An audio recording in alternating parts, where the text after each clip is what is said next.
Welcome back to the Liminal Space Channel. Please take a number and have a seat in our infinite waiting room. Hey everyone, Dave or EphiTV here, back with yet another liminal space game that thankfully isn't a Backrooms clone. I don't know why, but I've been on kind of a kick playing these weird nostalgic horror titles lately. But regardless of what's behind it, I'm just glad we're starting to see more from the genre than basic yellow office buildings. This time around, I played through the recently released Interior Worlds, a small game by Soda Raptor, a dev focused on creating nostalgia-fueled experiences. Now you're probably thinking to yourself, hey Effie, why are a quarter of your videos about small indie games that nobody's ever heard of? I mean, the views are minuscule compared to more popular stuff, so why bother? Well, dear viewer, part of the reason I started this channel was because I suffered the same fate as every other small indie dev. That is, releasing a bunch of small games that nobody really cared about. And that's not me knocking on any of the small games I do feature here. I mean, some of them end up blowing up in a huge way down the line, which is actually awesome. More small games succeeding means more cool indies for all of us, so everybody wins. But I think you get the point. So instead of me rambling about indie game dev for 10 minutes, let's just jump into what I thought of Interior Worlds. You might be looking at the low poly visuals and thinking that Interior Worlds is yet another PS1 horror game, but I'd actually have to disagree there. While the models are chunky enough, the game utilizes a lot of modern rendering techniques that add a nice bit of flavor to the aesthetics. There's bloom, chromatic aberration, film grain, dynamic lighting, depth of field, and a handful of other things that make it feel pretty sleek and modern. The textures are pretty nice and crunchy too, giving everything a pretty unique look. Overall, I think the art is where the game really stands out. Not to say there aren't other good elements, but if you don't like what you see from visuals alone, then maybe you should pass on this one. Which brings me to the things that aren't as readily apparent from the store page.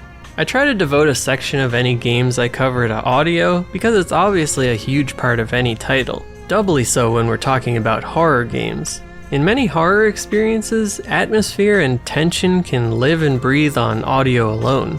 Interior Worlds has some nice spooky ambient soundscapes, but the rest of the audio department feels oddly vacant. And I'm not talking about the creepy, abandoned kind of vacant, I'm talking about the almost complete absence of notable sound effects. Interacting with some things makes some noise, as it should, and taking pictures makes noise, but there's very little else to listen to beyond the ambient audio track in each level. Oddly enough, this is one of the few horror games I've played with no footstep sounds at all. Sure, a lot of indies have terrible footstep sounds, but they can definitely add a slight creepy factor when done right. I can tell you about the audio all day, but I think it's better if you just listen for yourself.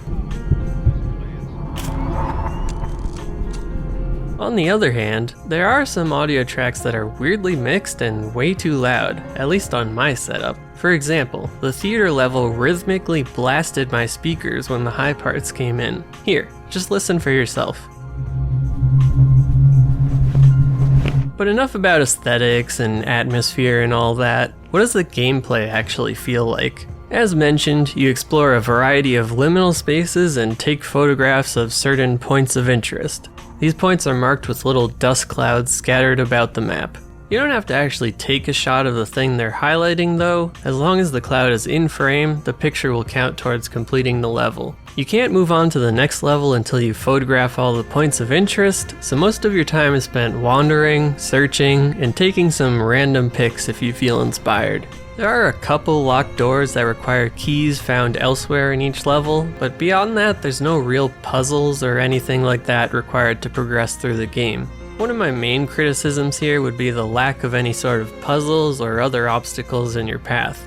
The locked doors and keys are the very beginnings of some gameplay, but unfortunately it ends there. Looking back on Anemoyapolis, the last liminal game I played, despite 90% of it being a walking sim, there was still a scattering of tiny puzzles to solve and things to interact with along the way. It breaks up the tedium of liminal spaces a bit, kinda stimulates the mind, you know? Instead of doing things in the world, the game offers a variety of environments to spur some makeshift photography. Unfortunately, the game stutters every time you take a photo, which is okay in games that aren't centered around photography, but a little more annoying here. It could be that capturing the screen pixels of my 4K window caused the stutter, but I think it's more likely that saving the photo to the hard drive ate up a bulk of that time. If it were me, I would have captured the screen, showed a blank photo thumbnail, saved the photo to the hard drive in a background thread, and then showed that thumbnail develop kinda like a Polaroid. But that's just complete armchair development. A cool idea in theory, but maybe not the most practical for this project. Anyways, like the infamous bathroom skeletons in a Fallout game, there's a fair bit of environmental storytelling scattered throughout interior worlds. Well, that and some random aliens that act as collectible secrets in tiny corners of each stage. There's also some creepy humanoid figures that appear very briefly a handful of times in the game.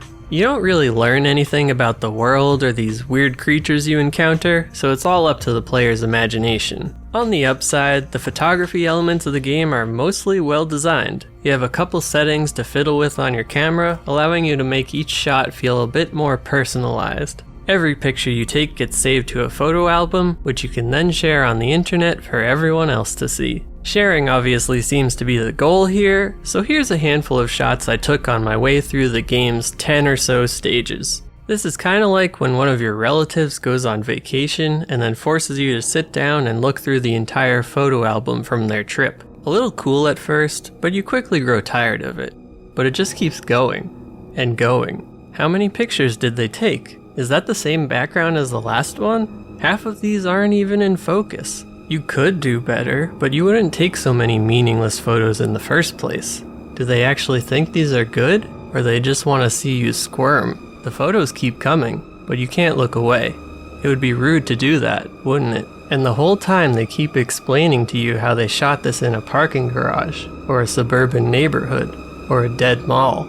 Your anxiety keeps growing, urging you to see how much time is left in the video. But something else tells you to keep watching. You've realized the entire fictional scenario I've built up about your relative has completely fallen away, and now you're locked into this video, sitting through a slideshow of potentially meaningless pictures while I monologue about nothing at all. The air in the room grows noticeably colder.